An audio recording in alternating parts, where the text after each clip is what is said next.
لله الذي وحده والصلاة والسلام على من لا نبي بعده أما بعد فأعوذ بالله من الشيطان الرجيم إنا أنزلناه في ليلة مباركة إنا كنا منزلين وقال تعالى شهر رمضان الذي أنزل فيه القرآن وقال تعالى إنا أنزلناه في ليلة القدر وما أدراك ما ليلة القدر ليلة القدر خير من ألف شهر تنزل الملائكة والروح فيها بإذن ربهم من كل أمر سلام هي حتى مطلع الفجر قال النبي صلى الله عليه وسلم من صام رمضان إيمانا واحتسابا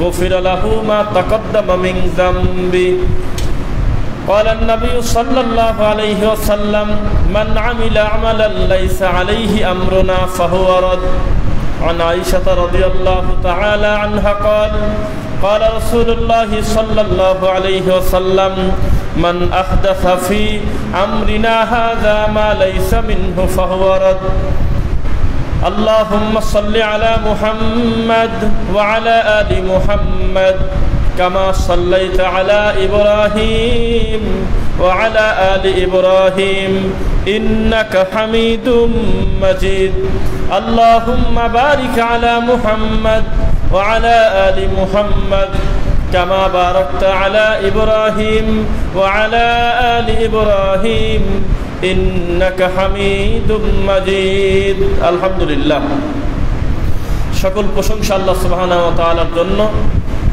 যিনি আমাদেরকে সিয়াম অবস্থায় দুনিয়ার শ্রেষ্ঠ জায়গা তার ঘরে আসার বসার সুযোগ এবং তৌফিক দিয়েছেন শান্তি অবতীর্ণ হোক আল্লাহ রাসূলের উপরে আল্লাহুম্মা সাল্লি আলাইহি আল্লাহুম্মা বারিক আলাইহি কেমন আছেন সকলে আলহামদুলিল্লাহ আল্লাহ সুবহানাহু ওয়া তাআলার অশেষ মেহেরবান শুকরিয়া রমজানের মতো একটা গুরুত্বপূর্ণ ইবাদত যার জান্নাতে ঢোকার দরজা গেটই আলাদা সুবহানাল্লাহ এমন একটা ইবাদতের ভিতরে আল্লাহ আমাদেরকে শরীক রেখেছেন এখন এই রমাদানে ইফতারকে সামনে রেখে আমাদের আলোচনার কয়েকটা টপিক কয়েকটা বিষয় প্রথম বিদাত সম্পর্কে সংক্ষিপ্ত একটা স্বচ্ছ ধারণা এরপরে আমরা লাইলাতুল কদর সম্পর্কে আমরা চলমান এবং চূড়ান্ত বিষয়গুলো আমরা উপস্থাপন করব ইনশাআল্লাহ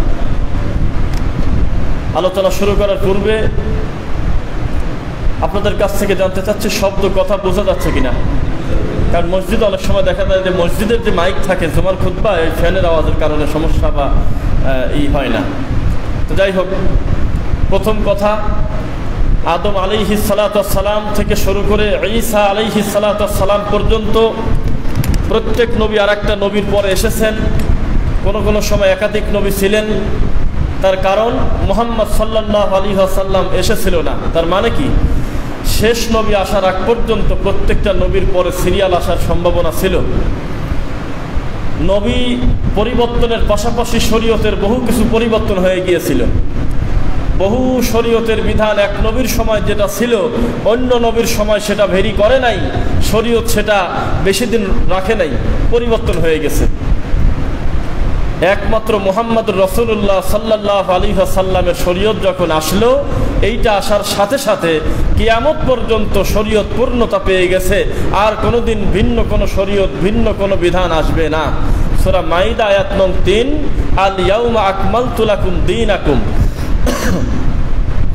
শরীয়তটাকে দিনটাকে পূর্ণ করে দেওয়া হয়েছে মুহাম্মদ সাল্লাল্লাহু আলাইহি ওয়াসাল্লামের উপর এইটার দ্বারা আমরা বুঝি মানুষ কিয়ামত পর্যন্ত এমন কোনো বিপদে পড়বে না যার জন্য আলাদা করে কোনো বিধান জিবরাইলের মাধ্যমে নাজিল করতে হয় সুবহানাল্লাহ মানুষ কোনোদিন এমন কোনো বিপদে পড়বে না যে শরীয়তে আলাদা করে তার জন্য ভিন্ন বিধান নাজিল করতে হবে তো এই চূড়ান্ত ধর্মের দিনটায় আপনি মানেন না মানেন প্রায় শতকরা ৯৮ জন মানুষ আমরা দিন ধর্ম তদন্ত ছাড়া যে যার মতো করে চালাচ্ছি দেখা গেল যে একটা মানুষ বিপদে পড়েছে একটা আলেম বড় বিপদে আজকে দেখলাম এখন আলেম ওলামা একটু কষ্টে আছে, সবাই খুব সমস্যার ভিতরে। এই জন্য কেন্দ্র থেকে অর্ডার দিয়ে দিল যে যার মতো করে দোয়া ইউনুস পড়ো, দোয়া ইউনুস খতম করো। কথা বুঝতেছেন? দোয়া ইউনুস খতম করো, তারপরে জায়গায় জায়গায় গিয়ে সবাই মিলে একটু হাত তুলে একটু দোয়া করো, খতমের পর খতম পড়ো। মানে আমাদের একটা স্বভাব হয়ে গেছে,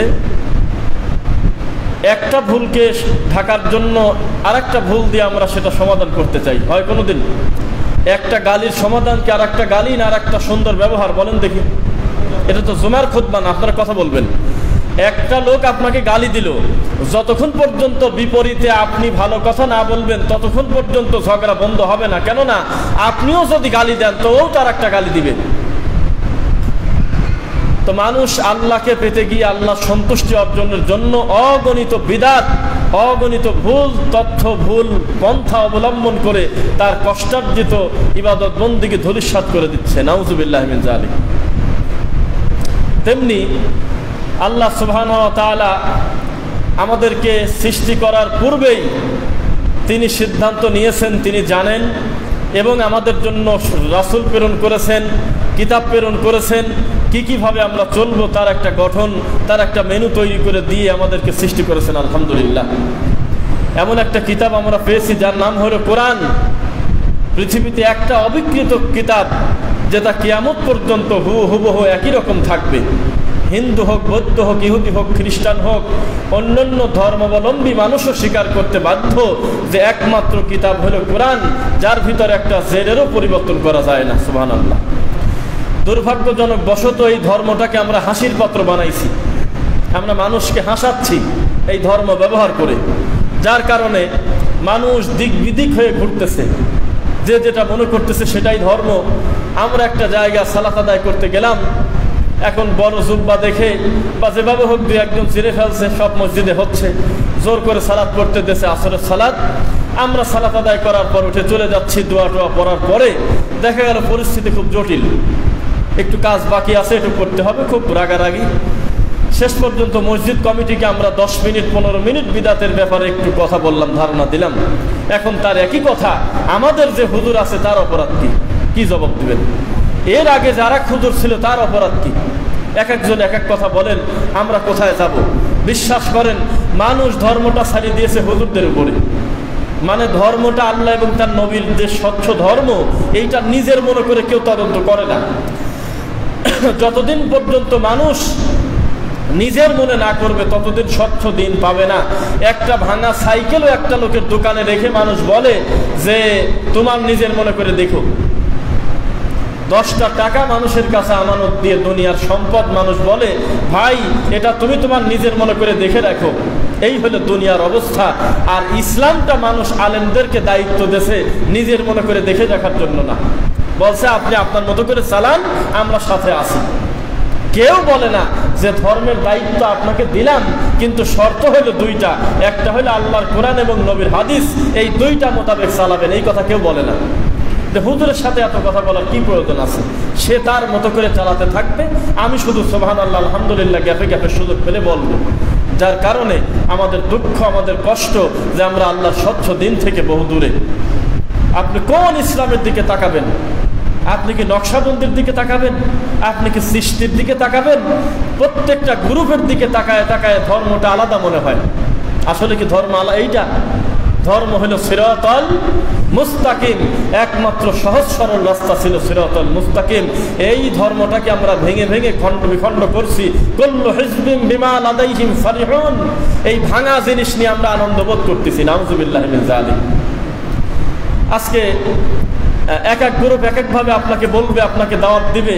আপনাদের একটা জিনিস বলি, আজ পর্যন্ত আমাদের কোনো বয়ানে জীবনে শুনছেন যে মুখ ফসকে আমরা বলছি যে আমাদের একটা গ্রুপ আছে, এই গ্রুপে নাম লেখা দেন, জান্নাতে যাবেন? অথচ আপনাকে রিক্সা ভ্যানের চাকা দিয়ে আপনাকে বুঝায় দেয় যে রিক্সার যেহেতু 3 চাকা, জান্নাতেও তোমার 3 চাকায় আমরা দিয়ে দেবো না, একটা হলে আমাদের একটা চাকা আছে।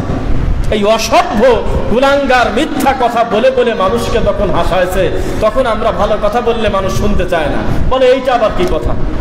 এটা লজ্জা। আমাদের দেশে যাকে তাকে যার তার গায়ের নামের আগে বিশাল বিশাল লকব ব্যবহার করে মানুষকে দিনটাকে বিকৃত করে হাসানো হচ্ছে। আজকে যারা মনে করতেছে, আপনারাও আমাদেরকে সময়ে বলেন যে সবাই এক হয়ে যান, সবাই এক হয়ে যদি কাজ করেন তাহলে তো আর কারোর কোনো শত্রুতা থাকে না। আপনার ভুল কথা। মানুষে মানুষে কোনোদিন মিল হওয়া যায় না, আল্লাহর ওহীর বিধান ছাড়া কোনো দিন এক হওয়া যায় না। কেননা রাসূলের একটা সুন্নাতকে আপনি মনে করতেছেন ছোটখাটো বিষয়, এগুলো সব দূরে রেখে আমরা আগে এক হই। আর আমি মনে করতেছি আমি মরা স্বীকার করবো, তাও নবীর এই সুন্নাতটা খাটো হতে দেব না। দুইজন দুই গতিতে আসি, কিভাবে আমি আর আপনি এক হব? কোনোদিন সম্ভব না। আজকে আমাদের এক বডিতে করাতে চাচ্ছে সবাই, বলতেছে যে আমরা সবাই এক হয়ে যাই। এইভাবে 1-3 মিনিটও টিকা দেয় না। আপনি আপনার একটা বিশ্বাসের গতিতে আছেন, আমি আমার একটা আকীদার উপরে প্রতিষ্ঠিত আছি। এইভাবে কোনোদিন এক হওয়া যায় না। এক হতে হবে কোরআন এবং সুন্নাহর ভিত্তিতে, ঠিক নাকি বলেন? যতক্ষণ পর্যন্ত মানুষ এই দুইটাতে এক না হবে, কোরআন সুন্নাহ, ততক্ষণ পর্যন্ত সমাজে শান্তি কোনো দিন আসবে না। যারাই আমাদেরকে প্রশ্ন করে যে আপনাদের ভিতরে অমিল কেন, আপনার সরাসরি জবাব দিয়ে দিন মুখ দিয়ে, কোরআন হাদিস থেকে আমরা দূরে, এই জন্য হলো অমিল। খালি খালি মানুষ উল্টা বুঝ দেয় আপনাদের যে আগে হুজুররা একটা ঘরে বসে এক হওগা। এটা তো ঘরে বসে এক হওয়ার কথা না। কাবা ঘরের ইমামও যদি আপনি হয়ে যান কোনোভাবে, আর আপনি যদি বিদআত করেন, তাহলে আমি আপনার কোশ্চেন কালেও আপনার এই বিদআতকে সমর্থন করব না। আর আপনি যদি সোনের ঘরের ভিতরে সেজদা দেন, রাসূলের কায়দায় যদি ইবাদত বন্দিগি করেন, সঠিক কথা মানুষকে বলেন, বিশুদ্ধ আকীদা লালন করেন, তাহলে আমি 10 তলার উপর থেকেও আপনাকে সাপোর্ট করব। এটা শরীয়ত। তো এইটাই আমরা কেন জানি বোঝাতে পারি নাই যে মুসলমান এক হবে হলো কোরআন হাদিসের ভিত্তিতে। এমনি ব্যক্তি কোনোদিন এক হওয়া যায় না, কোনো দিন সম্ভব না। যদি মনে করেন যে এই ফাটল কিসের, এই ফাটল আমরা নিজেরা তৈরি করছি। আমি যখন ভ্রান্ত আকীদা, মিথ্যা কথা মানুষকে দিনের নামে বলে লম্বা সময় মানুষকে জিম্মি রাখছি, তখন আমার উপরে ঠাটা পড়া তো ওয়াজিব, আমার উপরে গজব পড়া ওয়াজিব। এই গজব আমারই হাতের কামাই। 2 দিন আগে পিছে আমি বেইজ্জত হবই। কেননা সব জিনিস নিয়ে আর কি ঠাট্টা চললেও আল্লাহর দিন নিয়ে তো চলে না। চলে এত বড় মুরব্বী, চট্টগ্রামী বাড়ি সম্ভবত, দাড়ি কত বিশাল দাড়ি, দেখলে চেহারা মানে কত সুন্দর মায়াবী চেহারা, সম্ভবত 52 বছর, একটা কেন্দ্রীয় মসজিদের খতিব। সে মানুষের সামনে হাসে আর বলে যে তোমাদের দেশে কি বেদাত করার লোক আছে? হা করে হাসতেছে তোমার খুতবায়। কারা? বলে যারা কথায় কথায় বেদাত বলে, তাদেরকে বলেও যে বুখারিও তো বেদাত 120 বছর ছিল না, পরবর্তীতে আসছে মুসলিম বেদাত, বুখারি বেদাত, টেবিল বেদাত, চেয়ার বেদাত, হাতের ঘড়ি বেদাত, এদের ফ্যান বেদাত, এদের টাইলস বেদাত, তাদেরকে বলে দিও। তখন লজ্জায় নাক কাটা আমাদের। আপনারা তো খালি বড়টা খোঁজেন, আমরা নিচের থেকে শুরু করতে চাই। আপনি খালি চলে যান বড়টার দিকে, আপনি হুজুরের দিকে তাকাচ্ছেন না কেন? একটা হুজুর যদি সমাজে সুন্নাহপন্থী হয়, গোটা সমাজটা সুন্নাহপন্থী হবে। একটা হুজুর যদি বিদাতি হয়, তাহলে সারা এই গ্রামের 98 জন যদি সুন্নাহপন্থী হয়, ওই হুজুরের সাথে পারবে না। 98 জন মসজিদের মুসল্লি যদি সুন্নাহপন্থীও হয়, আর 2 জন যদি হয় বিদাতি, আর ইমাম যদি হয় বিদাতি, তাহলে ইমামের এই বয়ানের কাছে এই 98 জনের কোনো দাম নাই। কারণ এটা আর মনে পড়ে গেল, ডক্টর খন্দকার আব্দুল্লাহ জাহাঙ্গীর রাহিমাহুল্লাহর নাম শুনছেন আপনারা? তাকে জিজ্ঞাসা করা হয়েছিল যে স্যার, গ্রামের সাধারণ মানুষজন খালি মারামারি করে, ঝগড়া করে, বলে যে এরা মিথ্যা কথা বললে। উনি তো খুব মজা করে বলতো কথা, কে বলছে সাধারণ জনগণ মারামারি করে? মারামারি আমি আর তুমি করি। সাধারণ জনতার এত কাজ নাই খায় দেয় যে দিন ধর্ম এত সঠিকভাবে জেনে তদন্ত করে ঝগড়া করবে। তুমি আর আমি উস্কায় দিচ্ছি, তাই তারা করে। সাধারণ লোকের ঠেকা নেই, কাম কাজ বাদ দিয়ে মনে মনে বসে আলেমদের গালাগালি করে। এই গালির সুযোগ আমরা করে দিচ্ছি, তাই তারা গালি দেয়। সুন্দর একটা জিনিস আপনাকে বললে আপনি বুঝতে পারবেন। রমাদান মাস অগণিত রহমত বরকতের মাস। এই মাসটা আল্লাহ সুবহানাহু ওয়া তাআলা 11 মাস থেকে ভিন্ন করেছেন। আলহামদুলিল্লাহ, এমন ভিন্ন করেছেন যে এই মাসের নির্দিষ্ট কোনো নেকি মানুষকে জানতে দেয় নাই। কি যে দিবে তার আর শেষ নাই। 11 মাস বেতন দিয়েছে হলো এই আপনার চট্টগ্রামের একজন, কিন্তু টোটাল সম্পদের যিনি মালিক, সেই মালিক আপনাকে ফোন করে বলছে যে এবারের বেতন তোরা কেউ দিস না, আমি নিজে আমার হাত দিয়ে আমি দেব। আপনি নিশ্চিত জানেন কম আশা করা ঠিক না। 11 মাস যা পেয়েছেন অনেক বেশি পাবেন, এই জন্য মালিক নিজের হাতে দিতে চাচ্ছে। আপনার আগেই আন্দাজ করা ঠিক হবে না। আপনি যদি বলেন যে কত দিতে চাচ্ছেন আপনি, একটু ফোন করে শুনেন তো, উনি আসলে আমার বেতন কত দিবে, তাহলে একটা অযোগ্য কামলা আপনি। আমাদের সৃষ্টিকর্তা আমাদের বলতেছে চুপ করে বসে থাকো, এটার প্রতিদান তোমাকে আমি জান্নাত দিয়ে দেব, আমি আমার হাত দিয়ে তোমার এই সিয়ামের প্রতিদান দেব। আমরা অবিশ্বাস করলাম, আমরা মনে করলাম যে আপনি যদি মিথ্যা কথা বলেন, আপনার কথা যদি আপনি নাই রাখেন আল্লাহ, এই জন্য আমরা আগে ক্যালেন্ডারে আগে একটা সিদ্ধান্ত দিয়ে দেই, রহমতের 10, মাগফিরাতের 10, নাজাতের 10। কথা বোঝেন নাই? এখন এইটা যখন আপনি দিলেন মসজিদে, আল্লাহর ঘরে যখন আপনি ঢুকালেন, তখন তো আমার মন খারাপ হবেই। এটা তো আল্লাহর জন্য, এটা তো আপনার জন্য না। এদেশের সব লোক জাহান্নামে গেলে আমার কি? প্রত্যেককে জাহান্নামের আগুন থেকে বাঁচানোর চাইতে আমার নিজেকে জাহান্নামের আগুন থেকে বাঁচার চেষ্টা করা ফরজ। আপনি আকার ইঙ্গিতে বুঝে নেন, এদেশের মানুষ হলে আবেগে ইসলাম চালায়। বললাম যে আবেগে যা বলে দিবেন তাতেই সব রেডি। একমাত্র আবেগটাকে কাজে লাগায় আমাদের এই দেশে এখন বর্তমান হাজার হাজার কোরআনের হাফেজ, হাজার হাজার আলেমদের তৈরির কারখানা, মাদ্রাসা এখন বন্ধ। করোনা আমাদেরকে বহু কিছু বোঝাচ্ছে, তার একটা বোঝা হলো যে সত্যি সত্যি কি হ্যান্ড স্যানিটাইজার দিয়ে হাত ধোয়া, সত্যিই কি ফিজিক্যাল ডিস্টেন্স বজায় রেখে, সত্যিই কি মুখে মাস্ক পরলে এই করোনা থেকে বাঁচা যাবে, এটা কি বুঝতে পারেন আপনি? তাই যদি হয়, বহু মন্ত্রী, বহু এমপি, বহু সংসদ সদস্য, বহু গুরুত্বপূর্ণ দায়িত্বশীল যাদের সাথে দেখা করতে আপনার 6 মাস লাগবে, তারা তো অ্যাভেলেবল যে কারোর সাথে মুসাফা করে যাকে তাকে জড়ায় ধরে না, মিনিটে মিনিটে হয়। দেখা গেল জুমার সালাতেও ঠিক মতো নামে না ওই 10 তলা থেকে। এই লোকটা করোনায় মারা যাচ্ছে, ব্যাপারটা কি? ব্রাজিলে একটা বাড়ি থেকে আরেকটা বাড়ির দূরত্ব 0.5 কিলোমিটার, এত দূরত্বে তারা বসবাস করে, প্রত্যেকটা লোক গৃহবন্দী, এরপরেও প্রতিদিন করোনা পজিটিভ। ব্যাপারটা কি? বিষয়টা কি? তাহলে এটা আল্লাহর সিদ্ধান্ত। এখন আমার গুনার জন্য যদি এটা হয়ে থাকে, তাহলে আমি অনুতপ্ত হব, তওবা করব, ইস্তেগফার করব। আমি এদেশের হাজার হাজার মাদ্রাসা, কোরআনের মাদ্রাসা, যেগুলোতে অনর্গল আল্লাহর কোরআনের দাস হতো, এতে আমরা বসে আছি, এখন এই হাফেজরা কোরআন পড়তো। আমাদের আবেগের ঠেলায়, আমাদের চিৎকার, আমার নারায়ে তাকবীরের জোরে এদেশের হাজার হাজার কোরআনের মাদ্রাসা এখন বন্ধ নেই। এদেশের 98টা মাদ্রাসা চলে রমজান মাসের যাকাত ফিতরার টাকা দিয়ে। এই অভাবী ছেলেরা এখানে লেখাপড়া করে, সারা বছর পর একটা অভাবী হাজার খাই মানুষ হলেও 100 টাকা মাদ্রাসায় দেয়, যে রমজান মাস দে রে, রমজান মাস 100 টাকা এতিমখানায় দান কর। এই টাকাকে বেশ করে পুরা বছর বলা চলে, প্রতিষ্ঠান চলে। লক্ষ লক্ষ টাকা মাদ্রাসার উস্তাদদের বিল বাকি দেনা, বহু কষ্ট করে পরিশ্রম করে একটা কোরআনী মাদ্রাসা চলে। আমরা এই বাচ্চাদেরকে তাকবীর দিন নামাজি এমন কাম করলাম, উপকার, বিশাল উপকার হয়ে গেছে। হাজার হাজার মাদ্রাসার, হাফিজি মাদ্রাসার রানিং ছাত্র আমরা বুঝি, আপনি কতটুকু বোঝেন? একটা ছাত্র রানিং কোরআনে হাফেজ যদি 3 মাস 2 মাস পড়াবাদ দিয়ে ঘরে বসে থাকে, তো পিছনের পড়া নষ্ট হয়ে যায়। সবক, 7 সবক, আমক্তা, নাজারা, এরপরে আপনার তেলাওয়াত সব গুল্লায় চলে গেছে। যা হিসাব ছাড়া, তদন্ত ছাড়া নারায়ে তাকবীর দেওয়ার কারণে আর আবেগ দিয়ে দিন ধর্ম বিচার করার কারণে আজকে হুজুর দেখলেই মানুষ হাসে, যে এটাই মনে হয় ধর্ম, এটাই মনে হয় ইসলাম। ওই তো বলছিলাম এর আগে, মনে আছে নাকি, ওই আমাদের দেশের মিটানো মুফতি পাওয়া যায়, মিটায় নেয় আগেই, 2-4-5 হাজার টাকা দিলেই একটা ফতুয়া রেডি, কোনো সমস্যা নাই। এমনই ফতুয়া যে আল্লাহর কাবা ঘরে ভাস্কর্য বলার মতো হুজুরের দেশে আছে গাজী। এই হুজুরের 2000 টাকা ধরে দিলে একটা মূর্তি উদ্বোধন করে দিয়ে দিবিনি। আমি লজ্জায় মরি। এই চট্টগ্রামে মনে করেন শহরে একটা বড় মূর্তি হয়েছে, যারই হোক, সেই মূর্তিটা উদ্বোধন হবে, মূর্তির মুখের পর থেকে কাপড় সরায়ে ওটাকে তালি টালি দিয়ে ফিতা কেটে উদ্বোধন করবে। এইটা উদ্বোধন করতেছে একটা হুজুর একটি মুনাজাত করায়। তাহলে এই হুজুরের নামটা তাহলে আপনার আকিকা দিয়ে বদলা দেওয়া উচিত না? এ যদি হুজুর হয় তো ইবলিস শয়তানকে একটা হারাম জিনিসের উদ্বোধন করতেছে আল্লাহর কাছে কান্নাকানি করে।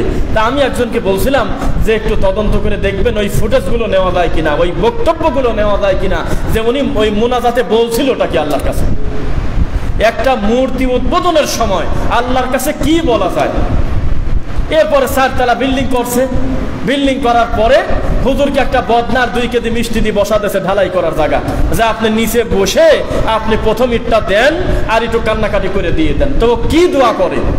একটা লোক একটা ডিসপেন্সারি দিয়েছে, ডাক্তারের দোকান, সেখানে মিলাদ দিয়ে দিচ্ছে। তা আল্লাহর কাছে কান্নাকাটি করে চাইটা কি? যে আল্লাহ বেচা কিনা বেশি দাও, তার মানে রুগী হোক বেশি। এইটাই তো, ডাক্তারের দোকানে বেচা কিনা বেশি হওয়া মানে রুগী বেশি হওয়া না। আর যদি বলে আল্লাহ গ্রামের সকলকে তুমি শান্তিতে রাখো, তাহলে ডাক্তার তো না খায় মরবে, ওর প্যারাসিটামল কি হবে, ওর স্যালাইনটা দিবে কার কাছে? তো ধর্মটাকে আমরা হাসাচ্ছি, এটা আমাদের লজ্জা কষ্ট। আমরা যে কোনো একটা টপিকের উপর কথা বলতে গেলে এত বেশি ক্ষত আমাদের গায়ে, এত বেশি রুগী আমরা, যে আমাদের সাধারণ ক্যাপসুল বড়িতে আর হচ্ছে না, এখন ওপেন হার্ট সার্জারি করা লাগতেছে। এটা দুঃখ, এটা কষ্ট। বিদাত সম্পর্কে স্বচ্ছ ধারণা আপনারা নেবেন ইনশাআল্লাহ। বিদাত মানে মুহাম্মদ সাল্লাল্লাহু আলাইহি ওয়াসাল্লাম যা দিয়েছে তার বিন্দু মাত্র কম বেশ করে আবার নেকিও আশা করা, এর নাম হলো বিদাত। আর নবীর সময় মাইক ছিল না, পেলেন ছিল না, বুখারি ছিল না, এই কথা যে হুজুর বলবে তাকে যেভাবে হোক টাকা পয়সা সবাই মিলে সাদা তুলে আবার আলিফ বা তাসা পড়তে বলবেন যে আবার আলিফ বা তাসা থেকে শুরু করেন, আরেকবার পড়েন। কারণ পৃথিবীতে কোনো গাধা নাই যেই লোকটা মাইকে কথা বলার সময় মনে করে যে খালি মুখে বলার থেকে 10টা নেকি বেশি পেলাম, মনে করে কেউ? প্লেনে হজ করার সময় কেউ কোনোদিন মনে করে না? ইতিহাস সাক্ষী যে আমার দাদা পায়ে হেঁটে নদী পথে কত কষ্ট করে নৌকায় হজ করছে 3 মাস ভরে গিয়ে, আর আমি 2 ঘন্টার ভিতরে ওখানে পৌঁছে গেলাম, এই জন্য আমার নেকি বেশি। এরকম কোনো পাগল পাইছেন? কেউ টেবিল আর চেয়ারে বসে খাওয়ার সময় কি মনে করে যে মাটিতে বসে খাওয়ার চাইতে টেবিলে বসে খেলে 10টা নেকি বেশি হয়? এটা তো দুনিয়াবি সম্পর্ক, এটা মানুষের জাগতিক উপকরণ, এইটা তো দিন ধর্ম কিছু না। এইটার সাথে উদাহরণ দিতে গিয়ে আজকে সুন্নাহকে ব্যঙ্গ করা হচ্ছে, খাটো করা হচ্ছে। সহ্য করা শিখতে হবে। যখন কোনো মসজিদে দেখবেন একটা লোকও নবীর সুন্নাহ মোতাবেক আমল করে না, তখন আপনি মনে করবেন যে এটা একটা গজবের আলামত, এটা খুব বেশি ভালো কথা না। 2-1 আছে, এটাই সুন্দর। আমাদের এক ওস্তাদ তিনি বলেছিলেন, কেন বলছিল তা জানি না, এখনো বেঁচে আছে, নাম বলবো না, বড় মাওলানা, একটা আলিয়া মাদ্রাসার 43 বছর দায়িত্বশীল একজন, শেষ পর্যন্ত প্রিন্সিপাল হয়েছিলেন। তিনি কানে কানে আমাদের 16-17 জন ছাত্রকে বলছিল, জীবনে একবার হলেও হাতটা একটু উপরে বাঁধো। শুনতেছেন নাকি? একজন হানাফি বিদ্বান, উনি মিলাদ খয়রাত করতেন বা অন্যান্য সবকিছু তাবিজুল লিখতেন। কি কারণে আমি বুঝলাম না। আমরা যখন হাফেজ হয়ে চলে যাচ্ছি, আলেম হয়ে চলে যাচ্ছি, তখন কানে কানে বলছিল, জীবনে একবার হলেও হাতটা একটু উপরের দিক তুলো, জীবনে একদিন হলেও একা একা হলেও অন্তত হাতটা এরকম একটু রফুলে দেন করো, জীবনে একটা দিন হলেও পাশের ব্যক্তির পায়ের সাথে পাওয়াটা একটু লাগায়ও, জীবনে একটু দূরে যাওয়া হলেও কোনো দিন একটা দিন অন্তত জোরে করে একবার আমিন বলো। আমরা বললাম, ব্যাপারটা কি এটা, আপনি কেন বলতে চাচ্ছেন? তখন তো এগুলি আমাদের কাছে খারাপ জিনিস। এখনো পর্যন্ত একটা হুজুরের কাছে চুরি অপরাধ, ডাকাতি অপরাধ, মিথ্যা কথা বলা অপরাধ, বান্দার হক নষ্ট করা অপরাধ, মানুষ হয়ে মানুষের গীবত করা অপরাধ, সব কিছু অপরাধ। নবীর সুন্নাহ ব্যঙ্গ করা হুজুরের কাছে অপরাধ না। রাসূলের সুন্নাহকে যে যত গালি দেবে হুজুর তত তৃপ্তি পায়, খুশি হয়, মনে তত আনন্দ পায়। কিন্তু একটা বাচ্চা ছেলে মসজিদে জোরে কথা বললে হুজুরের রাগ হয়, এই আমার ওয়াজের ডিস্টার্ব হয়, বসো, খুব রাগ। কিন্তু প্রকাশ্যে নবীর সুন্নাহকে যদি কেউ ব্যঙ্গ করে, একজনও রাগ করে না। এটা একটা ব্যতিক্রম দেশে আমরা বাস করি। তা আমরা বলছিলাম যে আপনি এগুলো কেন বলতেছেন? তো উনি বলল, যেহেতু হাদিসে এগুলি আছে, কোনো না একটা কোনো একদিন হলেও আমল করার দরকার, অন্তত মায়ের খাওয়ার থেকে বাঁচার জন্য। যতই বিরোধিতা করি, আমাদের মন তো জানে যে না রে, এগুলি তো হাদিসে আছে। এই জন্য অন্তত জানাজার নামাজের মতো ফরজে কিফায়া, যে কোনো একজন গেলে সবার হক আদায় হয়, অন্তত তুমি একটা দিন আমিন জোরে একটু বইলো, এতে কাফের টাফের হওয়ার সম্ভাবনা নাই। এটা নবীর সুন্নাত মনে করে পড়ো, কাউকে জিতানো আর হারানো মনে করে না। তা আজকে সুন্নাত কি করা হয়েছে, মানে আমরা কথা বলতে অনেক সময় এই লাগে যে বিদআত সম্পর্কে কথা বলতে গেলেই তো সমস্যা। আপনার মনে হবে যে আমাকে দেখে দেখে বলতেছে, খুবই অসুবিধা। এই জন্য আমরা সিরিয়াল দেওয়া বড় জটিল। তা আপনি একটা কাজ করবেন, আমাদের অন্যান্য আলোচনা আছে সামনে, যেহেতু আপনি এখন থেকে নিশ্চিত থাকেন, একজন মুসলমানের সালাত আদায় করা যত জরুরি, তার চাইতে বেশি জরুরি সাল্লু কামা রাআইতুমুনি উসাল্লি, রাসূলের কায়দায় সালাত আদায় করা জরুরি। একজন মানুষের সিয়াম পালন করা যেমন ফরজ, সিয়ামটা রাসূলের কায়দায় করাটা তেমন ফরজ, তার চেয়ে বেশি ফরজ। একজন মানুষের হজ করা যেমন ফরজ, হজটা বিশুদ্ধভাবে করা তার চেয়ে বেশি ফরজ। কেননা বহু মুআল্লিম হাজিদেরকে সহজ সরল পায়ে ঘাড় ধরে ফরজ বাদ দিয়ে নফল নিয়ে দৌড় পড়াচ্ছে, খালি পাহাড়ে পাহাড়ে উঠায়, এখানে ওখানে দৌড় পড়াচ্ছে, মাসের পর মাস লোকটাকে দিনের পর দিন ঘোরাচ্ছে নাকে দৌড়ে দিয়ে, মূল কাজে যায় না, মূল কাজে যায় না। তো এই জন্য আমরা বলি যে আপনি নিজে একটু তদন্ত করেন, আমার এত কষ্টের রুকু, আমার এত কষ্টের সাজদা, আমার এত কষ্টের ইবাদত বন্দেগী, 40টা বছর আল্লাহকে সেজদা দিলাম, আদৌ সেজদাটা রাসূলের কায়দায় হচ্ছে কিনা? আমাদের তো আর কোনো নবী নাই, আমাদের তো মুহাম্মদ সাল্লাল্লাহু আলাইহি ওয়াসাল্লাম আছে। তো তিনি যদি আমাদের জন্য সুপারিশ করতে চান তা আমাদেরকে তার কথা মতো চলতে হবে। আতিউল্লাহ ওয়া আতিউর রাসূল, যদি ওই এক আয়াত ব্যবহার করে আমরা আর কত কি করব বলেন? এই এক আয়াত ব্যবহার যে দরবারে বসে আছে সেও কয়, আবার আমরাও বলি, সবাই বলে যে আতিউল্লাহ আতিউর রাসূল, কিন্তু একটা বার বলে না আতিউর রাসূল মানে তো রাসূলের উপর শুধু ভালোবাসা দেখানো, বা তাকে আমরা অনেকবার সালাম দিয়ে দিলাম কিন্তু তার সুন্নাহর উপর আমল করলাম না, এটা কি হলো? কোনো ব্যক্তিকে আপনি ভালোবাসেন তার প্রমাণ তার কথা শোনা, তার মতামতটা মানা, এটা হলে তাকে পছন্দ করা ভালোবাসা। আপনি একটা মেহমানকে সারাদিন মেহমানদারি করে সন্ধ্যার সময় আপনি তাকে গলা ধাক্কা দিয়ে বের করে দিয়ে দিলেন, সারাদিন যথেষ্ট খেদমত করে, এটা কি হলো কাজ ভালো? আপনি রাসূল সাল্লাল্লাহু আলাইহি ওয়াসাল্লামের উম্মত হিসেবে সারা জীবন কান্নাকাটি করে তাহাজ্জুদ সালাত আদায় করে সব কিছু করে কিন্তু সেই নবীর সুন্নাহকে ব্যঙ্গ করে কবরে গেলেন, জাহান্নামে যাওয়ার জন্য আলাদা ভেজাল আছে? তো বিদআত রাসূল সাল্লাল্লাহু আলাইহি ওয়াসাল্লাম যেটা দিয়েছেন হুবহু সেই রকম রাখার নাম হলো সুন্নাহ, সামান্য পরিমাণ রদবদল করার নাম হলো বিদআত। মনে থাকবে তো ইনশাআল্লাহ। তা আমরা আল্লাহর ঘরে এসেছি, আমরা নিরাপদ জায়গায়। এখান থেকে আমরা রমজান যেহেতু সিয়াম আছি, আমরা সবাই কথা বলাও কষ্ট, কথা শোনাও কষ্ট। তবে একটা সুবিধা আছে বসে থাকা মানুষের জন্য, যে বিনা কারণে বসে থাকলেও আজকে ইফতার কয় বা মানে 6টা 27 28 বা 30 যাই থাক 20-এ বসে থাকতে হবে, আবার কথা শুনলেও বসেই থাকতে হবে, যেহেতু খাওয়ার কোনো পর্ব নাই। এই জন্য আমরা ধৈর্য সহকারে বসে থাকব। রমজান কেন্দ্রিক যে ভয়াবহ বিদআতটা আমাদের সমাজে প্রচলিত আছে তার একটা বিদআত, রমজান আল্লাহ সুবহানাহু ওয়া তাআলার পক্ষ থেকে একটি বিশেষ নিয়ামত, তাই কিনা? এই নিয়ামতে মান সামা রমাদানা ঈমানান ওয়া ইহতিসাবান গুফিরা লাহু মা তাকদ্দামা মিন যামবি, কেউ যদি রমজান মাসে সিয়াম পালন করে নেকির আশায় ঈমান সহকারে, তাহলে অতীতের গুনাহ লোকটার ক্ষমা হয়ে গেছে। সিয়ামের ভিতরে তারাবি নাই, সিয়ামের ভিতরে লাইলাতুল কদর নাই, কিন্তু একই কথা আল্লাহ ভেঙে বলতেছে 3 বার, ওয়ামান কামা লাইলাতুল কদর, কেউ যদি রাতে কিয়ামুল লাইল করে, রাতে দাঁড়ায়, ওই লোকটার গুনাহ মাফ অতীতের। আমরা জানি রমজানের ভিতরেই লাইলাতুল কদর আছে, আবার আল্লাহ বলতেছে ওয়ামান কামা লাইলাতুল কদর ঈমানান ওয়া ইহতিসাবান গুফিরা লাহু মা তাকদ্দামা মিন যামবি, কেউ যদি ঈমান সহকারে নেকির আশায় লাইলাতুল কদর তালাশ করে, লোকটার অতীতের গুনাহ মাফ। একই কথা 3 বার বলার উদ্দেশ্য আমার বান্দা যাতে তার গায়ের গুনাহ না থাকে, ক্ষমা নিয়েই যাতে কবরে যায়।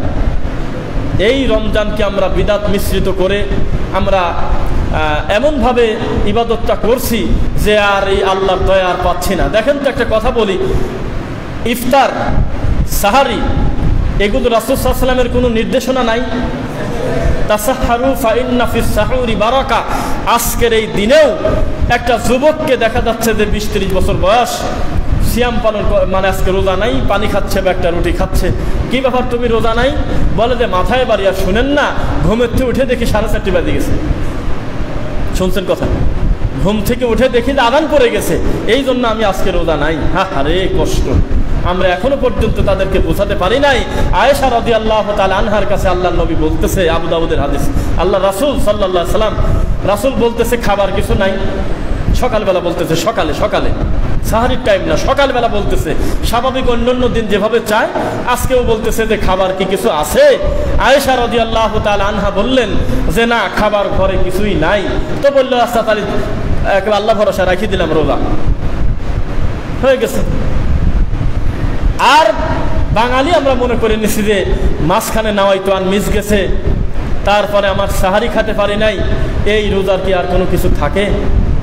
অথচ কত সহজ ছিল, একটা ছিল সুন্নাত, একটা ছিল ফরজ। সিয়াম পালন করা ফরজ, আর সাহারির সময় কোনো কিছু খানা খাওয়া হলো সুন্নাত। কোনো সুন্নাত ছুটে গেলে ফরজের ক্ষতি হয় না, এইটার সাথে গুনাহ জড়িত না। ইচ্ছা করে না খাওয়াটা হলো ভুল কাজ। সে আছে সামনে, আমি নিজের উপর জুলুম করব কেন? আমি হালকা হলেও একটু মুখে দেই সাহারি, এটা ঠিক আছে। কিন্তু আমি ঠিক পাই নাই, রাত্রে জাগ্রত হই নাই, অথবা আমি বুঝতে পারি নাই, এখন আমি সিয়াম পালন করতে পারবো না। এইটা কোন ধরনের কথা? সিয়াম তো ফরজ। এই ভুলও করে।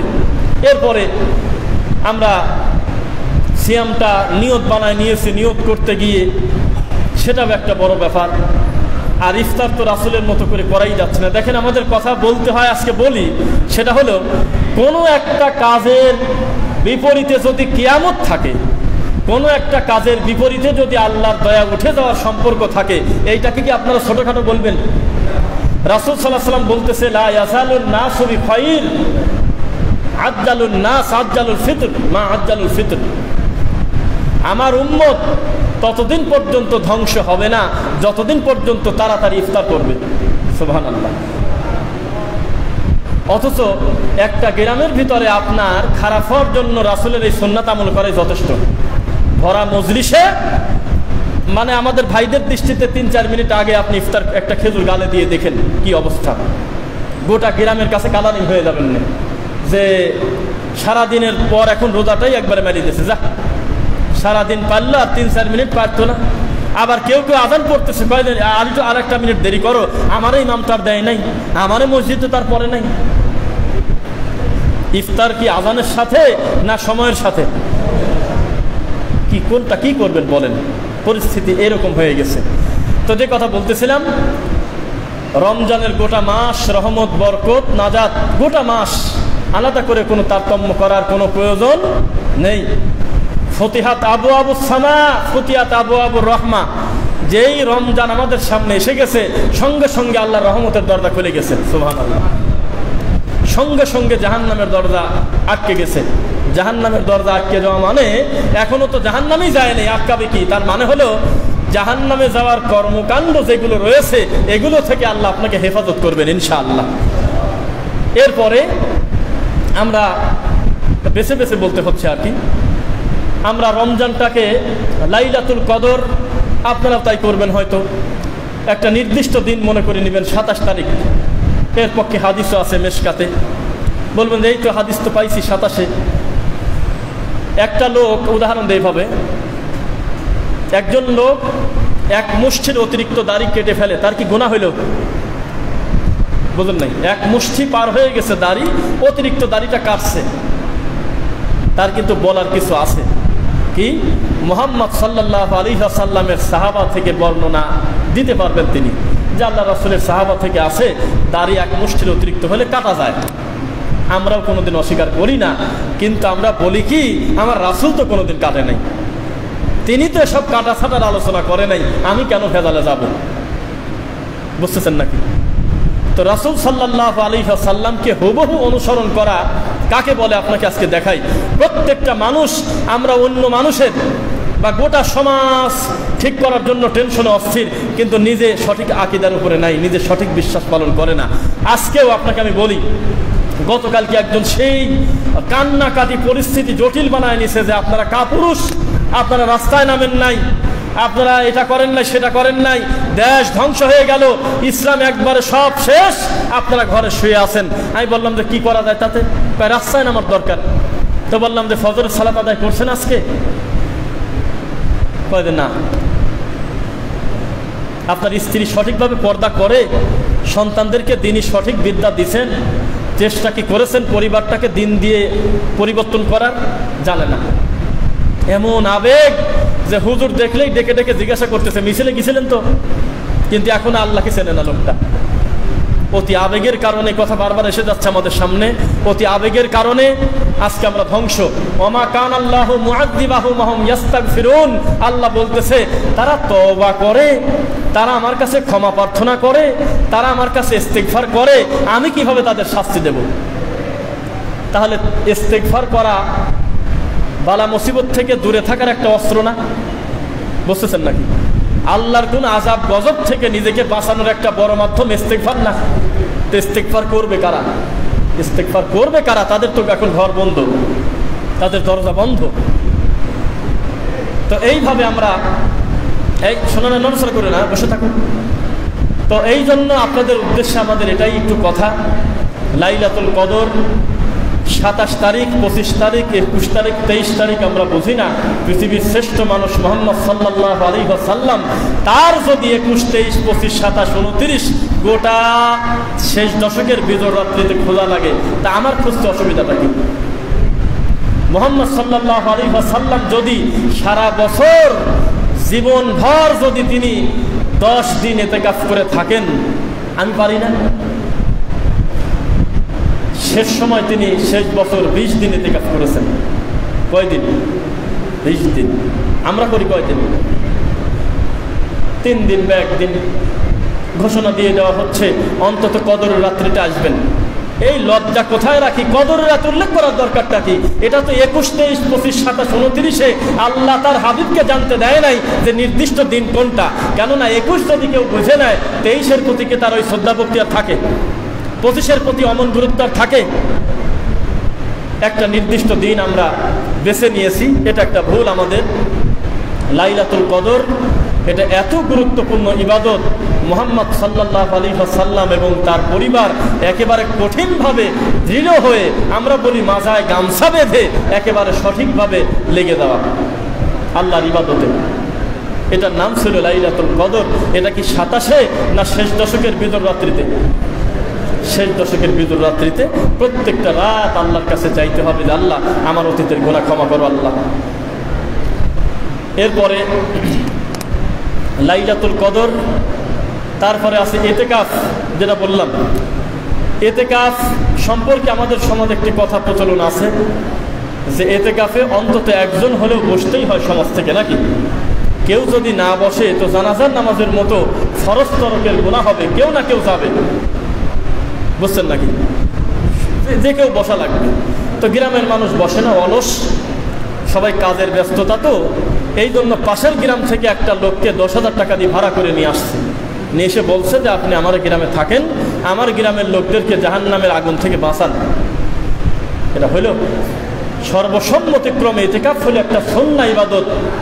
পৃথিবীর কোনো সুন্নাহ ছুটে গেলে লোকটা গুনাহগার হবে এইভাবে আপনি বলতে পারেন না, যতক্ষণ পর্যন্ত তা ওয়াজিব ফরজ না হয়।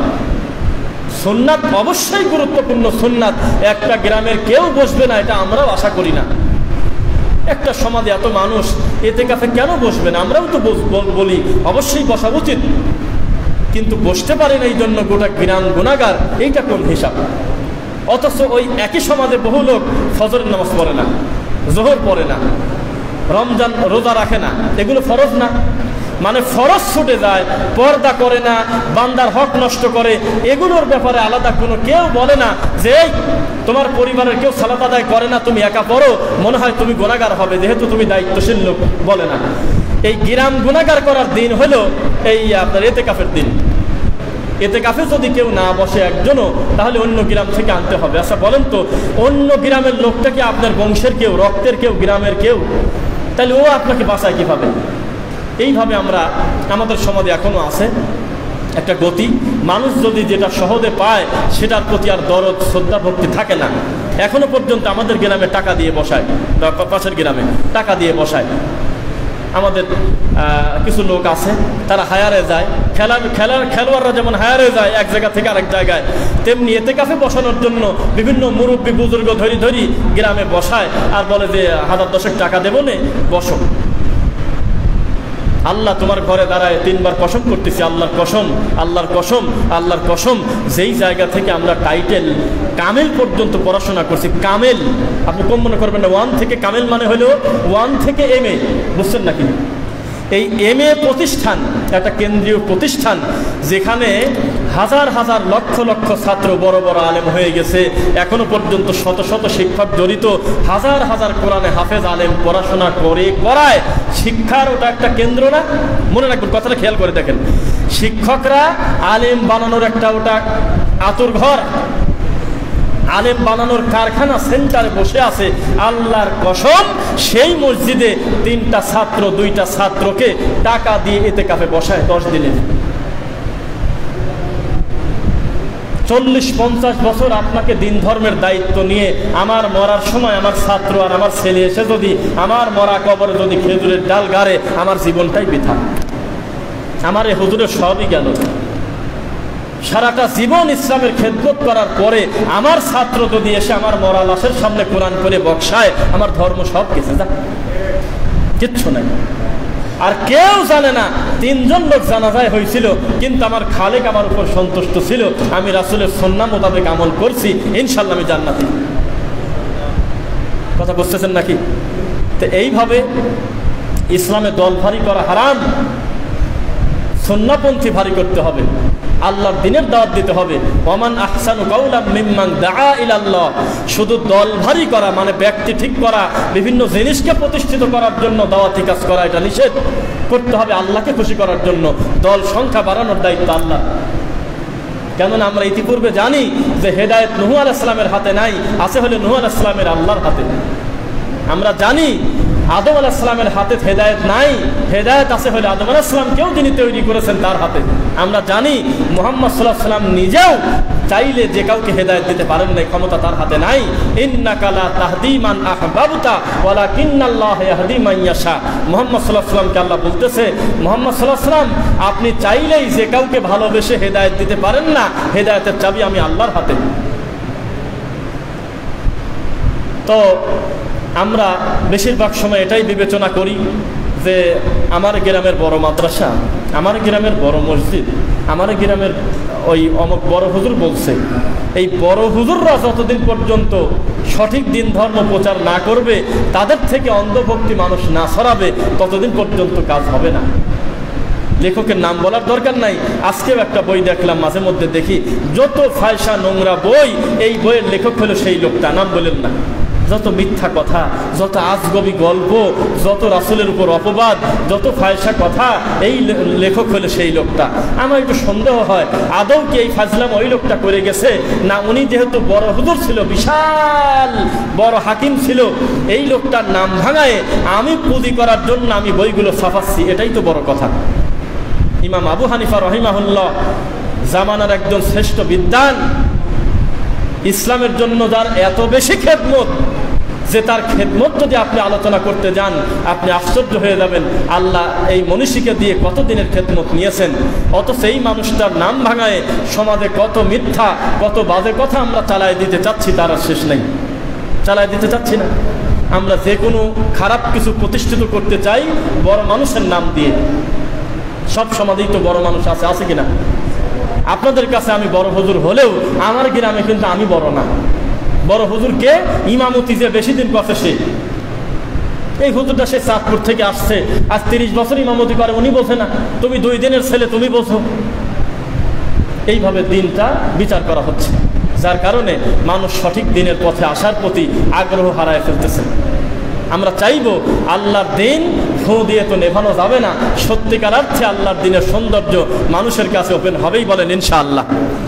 এখানে এমন মানুষ আছেন আমরা জানি, আমার এখান থেকে শুনে কোনো কিছু শিক্ষা গ্রহণ করার নাই, এমনিতেই আপনারা সুন্নাহর উপরে আমল করেন, এমনিতেই দিন ধর্ম জানেন, এমনিতেই তদন্ত করে চলেন, আলহামদুলিল্লাহ। তবু আমরা জানা কথা আবার বারবার মনে করায় দেই, যাতে আপনারা দিনের প্রতি আরও বেশি অবিচল থাকেন। আল্লাহ তাওফিক দিক, আল্লাহুম্মা আমিন।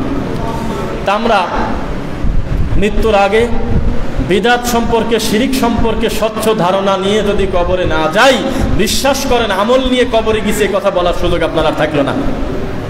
কেননা আমলকে বিচারই করতে হবে যে বিদআত আর শিরিক দিয়ে সেঁকতে হবে, মাপতে হবে। দুধ ছাঁকেন প্রণালী করেন না, ছাঁকেন না, সেকে ময়লাটা রেখে দেন, অরিজিনাল দুধটা নিচে পড়ে দেয়। তো শিরিক আর বিদআত যদি মিশ্রিত অবস্থায় যদি কোনো ইবাদতে ঢুকে পড়ে, কিয়ামত পর্যন্ত সিজদা দিয়ে চারপাশের উপকার হবে না।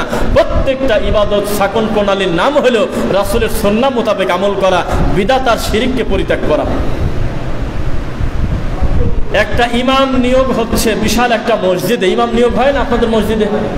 ইমাম নিয়োগ হয় না? একটা ইমাম চলে গেলে আর একটা, বিশাল একটা মসজিদে ইমাম নিয়োগ হচ্ছে।